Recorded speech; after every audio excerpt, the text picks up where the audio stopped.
Niwan nila ako. Ha? Niwan nyo na ako. Welcome sa programang Bawal ang Pikon. Get it straight with Daniel RAZON. At usapin transportasyon ho pag-usapan natin ngayon. Dahil alam nyo, marami ng mga problema nararanasan ngayon sa transportation. Ano ba ang maiaambag din na solusyon ng batas at paggawa pa ng mga batas na mukhang may problema sa pagpapatupad kung minsan? Alamin natin yan sa ating magiging bisita ngayong araw. Let's welcome to the program, Catanduanes Lone District Representative and House Committee on Transportation Chairman, Congressman Cesar Sarmiento. Siya natin. Sir, good morning po. Good morning po. Good morning po, Daniel. Welcome. Have a seat. Spitting image ka din, father mo eh. Kumusta kayo? Ay, mabuti naman po. Busy tayo sa trabaho dito sa Congress, sa Maynila, dahil sa Congress work. Pati sa Catanduanes. At least napagbigyan nyo kami ngayon dahil daming usapin ng transportation. Alam mo, siguro ang sektor na malapit sa puso ng tao or pinag-uusapan lagi, transportation. Pagising mo pa lang, transportation exactly. Ano, hiningi mo ba chairmanship dito? O naswertihan mo lang talaga? Ay kami naman, before the start of Congress, we are normally asked, ano bang preference ninyo? Yes, so, nagbibigay kami ng mga preferences. Siguro, they considered my background. I used to work with the OTC. Alright. Kaya siguro napili tayo bilang chairman ng transportation. At least may mga idea na kayo. Ano bang position niyo dahil sa DOTC? Assistant Secretary po ako for legal. So maganda rin hong may background para... Correct. In a way, kahit pa paano, dapat ma-integrate mo yan eh. Ma-coordinate yung lahat ng sectors because transportation, nandiyan yung air, land, water, and rail. Correct. Ang dami niyan. Pero ngayon, ang latest, yung petition kasi na wag ituloy pa rin yung fare hike sa MRT. Fare hike. LRT. Totoo yun. In fact, nasa Supreme Court and we are awaiting the decision of the Supreme Court whether green or go. What do you say about that? Pero kung kayo, kasi although it's part of the contract na, no? Parang medyo yun ang problema. Well, sabi ko nga, nung tinatanong ako, sabi ko neutral lang tayo because nasa committee tayo and we are hearing the issue. And plus the fact na nasa Supreme Court na. Pero of course, we have to consider the contract na ipinasok ng gobyerno. Pero yun ba, hindi nyo ba rin iimbestigahan? Kasi di ba dapat ang, although tinatanggi ng DOTC na may power sila doon sa, may hand sila sa pagdesisyon sa pagtaas o pagbaba. But dapat sana, part ng nila yun role nila. Yes. Are we on the same page on that? Yes. Pero they entered into a contract na parang hindi na magre-require ng public hearing because it's part of the contract. No matter what kind of hearing are we going to hold, wala na rin mangyayari dahil sinasabi ng kontrata na dapat tumaas tayo ganito. That means obligasyon na yon, di ba? Paano ngayon yung public hearing? So wala na doon, di ba? Well, yung unang hearing na ginanap namin sa Kongreso, even while we were on recess, no? Kasi pumutok ito, recess kami, tsaka holiday. So, lumabas doon na walang definite or clear-cut na ano bang agency ang in charge of rate fixing, no? Okay. While it may be said na sa mandate ng Department of Transportation Communication, may power sila. But when it comes to transportation and other utilities, in the past, we have the so-called Public Service Commission, implementing Public Service Act, matagal na yon. Kaya nga lang, along the way, na-farm out na yung mga function. Pagdating sa land transport, sa LTFRB, sa aeroplano, yung Civil Aeronautics Board. But when it comes to rail transportation, medyo na pang-iwanan. So, i-consider na lang yung mandate ng DOTC, it would appear na DOTC has the power. But during the hearing, lumabas na walang kailangan ng isang agency na talagang ang trabaho is to regulate fare sa rail transportation. But be that as it may, how can you still regulate when it is already stipulated in the contract na kailangan mo increase? Ibig sabihin nun, talagang wala ka nang magagawa dahil bahagi ng kontrata di ba? And hindi ba usurpation lalabas ngayon yun of the authority of whoever will be in charge or whoever is in charge Yes. dun sa pagbabantay ng pagtaas at pagbaba ng presyo. Well, as stipulated po sa kontrata yan. But going back again sa history ng BLT, nung unang na-implement or nagamit natin ang MRT system, ang unang pasahe dapat noon is 34 pesos. Yun ang nakasaad sa kontrata. But when it was implemented, dahil sa mataas yung 34 pamasahe, pesos, walang sumakay. Because at 34 pesos, parang sapat na yon na pambayad. Kasi we have to pay the investor for a period of 25 years. So every month, every year, nagbabayad tayo. At 34, sufficient na sana yon. Now, since walang sumasakay, binaba hanggang umabot ng 15 pesos prior to this fare hike. Ang supposedly, dapat ang sinasabi nila, ang real fare would be 60 pesos. So at 15 pesos, the government is subsidizing per passenger 45 pesos. Oh, pero wala pa rin hindi pwede ba natin ikatwiran yun? Binaba namin dahil walang nagtatangkilik that time. Kaya ngayon tataas na namin dun sa ganun. Paano ngayon ang gagawin natin kung halimbawang dahil itaas natin ng ganun, wala na ulit sumakay? Ibababa nyo ba uli? Well, siguro dapat so yung tamang-tama lang, no? Anyway, the government has been in the past helping MRT by way of subsidy. Well, nagkataon lang talaga na yung pagtaas ng pamasahe nangyari during holidays and as alleged by the oppositors doon sa pagtaas, wala namang proper hearing or it was, ang ginawa lang is consultation. So, one of the bases in contesting the fare hike sa Supreme Court, walang consultation. Pero no matter what we say, even if there are consultations, it's part of the contract. Kahit konsultahin namin kayo, parang moro-moro na lang ang labas nun or pakitang tao na lang. Dahil kahit na sa consultation, lumabas na, oo nga, may katwiran kayo, hindi dapat itaas. Pero you will be violating the contract kung hindi mo naman itataas. Again, the other party would take you to court. But so, paano ngayon yun? We hope madesisyonan na kaagad ng Supreme Court to settle once and for all. Ano ba talaga? Yes. Pero yung bang pag-buyout, ano ba yan? Viable na ba palagay ninyo? Kasi, of course, kayo, bina-assess din ninyo yan. Ano? Well, may mga sektor. Kasi sa budget hearing, may allocation sana for buyout, the amount of 54 billion. The Senate did not agree with that, so tinanggal nila yon. Pero personal opinion ko pa lang po, Kuya Daniel, na sa palagay ko, pinakamagandang gawin is i-buy out na natin. Kasi tulad po ng LRT, LRT wala masyadong aberya Kasi kung anong problema, nabibili ka agad, nadidesisyonan ka agad. But here, dahil sa BLT agreement, may private company, every time na kikilos ang gobyerno, magpapaalam muna. Kung hindi ka magpapaalam, kakasuhan ka. So like for instance na imperative na po madagdagan ng bagon dahil na yun ang naging issue ngayon yun. Oo, ang naging issue yun. Dahil ayaw nila. Oh, they filed a injunction but yung court naman sinabi go ahead. So natatali po para wala na hong problema.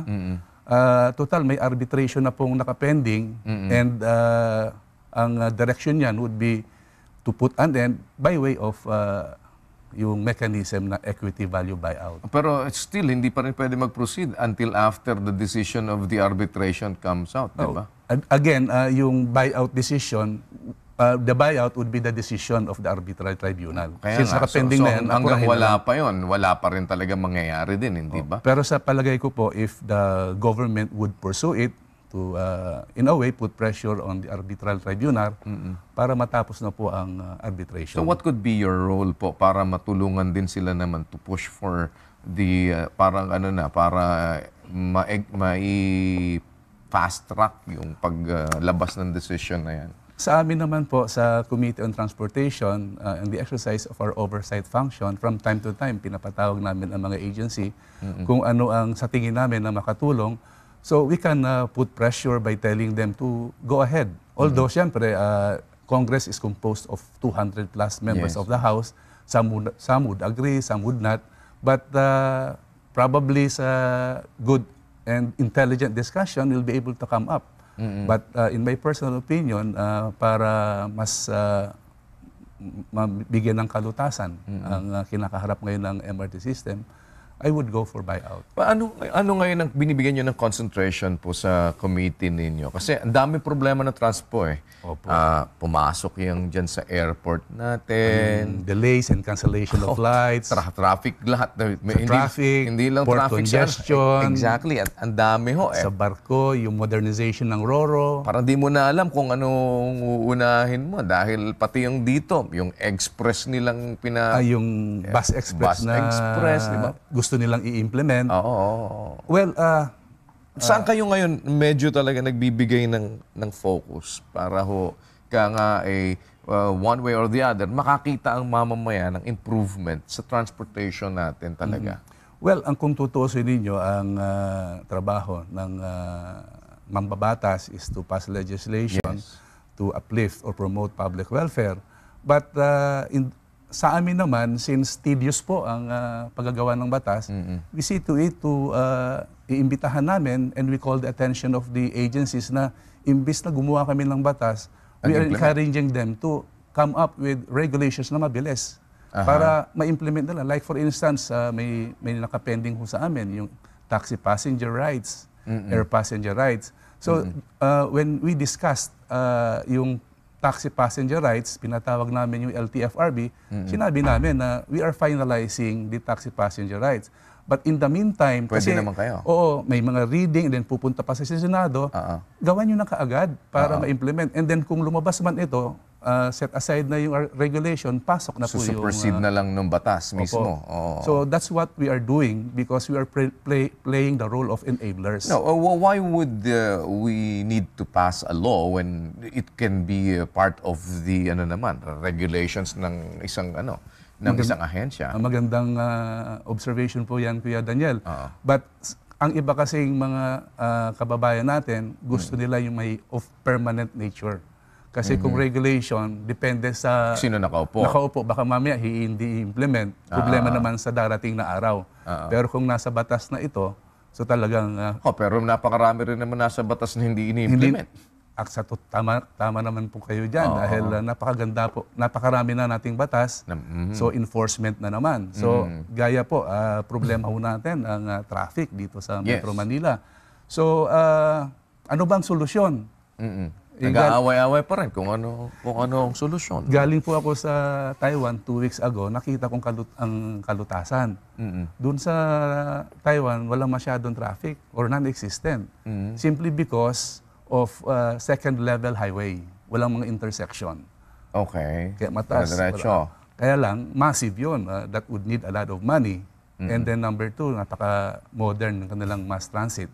And pangatlo naman, sa palagay ko, importante ito and papayag ho kayo, sasang-ayon kayo, discipline.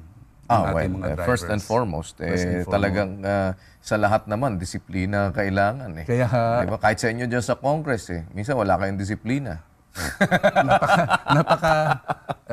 Napakadami kasing iba-ibang personalidad. Exactly. Iba-ibang advocacy. Yes. So, iba-iba sinusulong. You have to be heard. Dito naman sa transportation, iba-ibang interes. Merong mga operators na naglalagay ng mga kolorum. So maraming mga interes. So napaka-daunting po ang challenge pagdating sa transportation. So ito ba ngayon? Kasi with what you're saying, na ito ang solusyon na nakita ninyo halimbawa, hindi ba yun hindi ba yan isang bagay na parang pangarap na mahirap abutin? Parang illusory. Diba? Well, sa ngayon naman, ang ating pamahalaan, may mga ginagawa ng mga connector para maibsan ang traffic dito sa Metro Manila.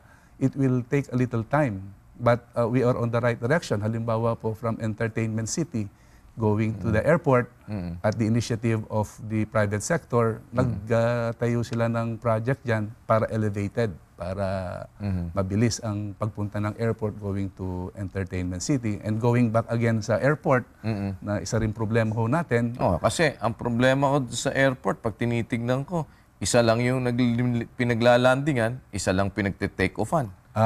We have what we call intersecting highway. Sa ibang jurisdiction, parallel. Kaya walang Parang impediment, gano'n sila, tuloy-tuloy. Pero sa atin kasi may intersecting highway.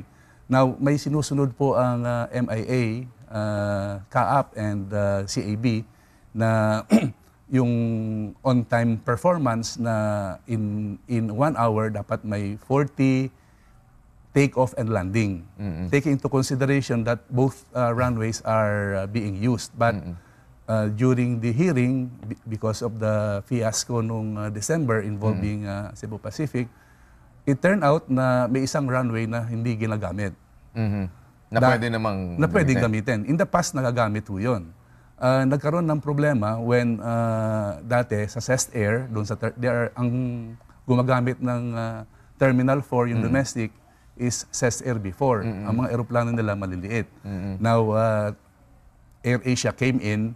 Now they have Airbuses. Nakapark ho yun doon sa Terminal 4. Yun ang way ng take-off ng runway 31 going to Cavite. Ang problema, medyo mataas yung buntot. So some Cebu Pacific pilots aired their concern on safety concern na due to height obstruction. So sinarhan nila yung runway 31. So we conducted an ocular inspection to really find out ano ba talaga ang nakakasagabal. So because we were thinking na kung yan ang nakakasagabal, pwede iparada sa iba, and then sasakay yung pasahero, ililipat na lang doon. Tipong wala na. So ang naisip nila, para third runway. Third runway would not be feasible because maraming private properties ang maapektuhan. So an idea crop up na pwedeng gumawa ng passenger terminal 5. Itatanggalin yung terminal 4, ililipat doon, that could accommodate 18 Airbuses. And then, para wala ng impediment, pag take off coming from runway 31. Was talking about that incident that happened last December 24 to 28. Oh, pero ito na napenahan na ang Cebu Pacific, hindi ba? At ang nangyari doon sa penalty na 'yon pala, sinasabi ng batas na iyan ay pupunta sa gobyerno. Sa gobyerno. So ito ba ho ay sinilip ninyo dahil in the first place may mga naapektuhang mga pasahero. And minsan nga sa mga ganyan, sa ibang bansa, I have experienced flight delays, etc. No? Binibigyan ka ng pa-hotel, pinapa-stay ka sa hotel ng libre, pinapakain ka, and things to that effect. And worse is kung talagang may mga naapektuhan na, you can even claim for something. Ano? Yes. But dito sa atin, apparently, pupunta sa gobyerno yung penalty na ibinayad ng Cebu Pacific for that violation. Ano ho ang inyong pananaw at ano ang tinitignan ninyong pwedeng i-tweak sa sinasabi ng batas or i-amyenda or ilagay para naman yung mga pasahero, meron din naman silang immediate ang relief na makukuha sa na makakuha din airline. sila ng relief. Before you answer that, sir, we'll pause for a break. Okay. Babalik po kami.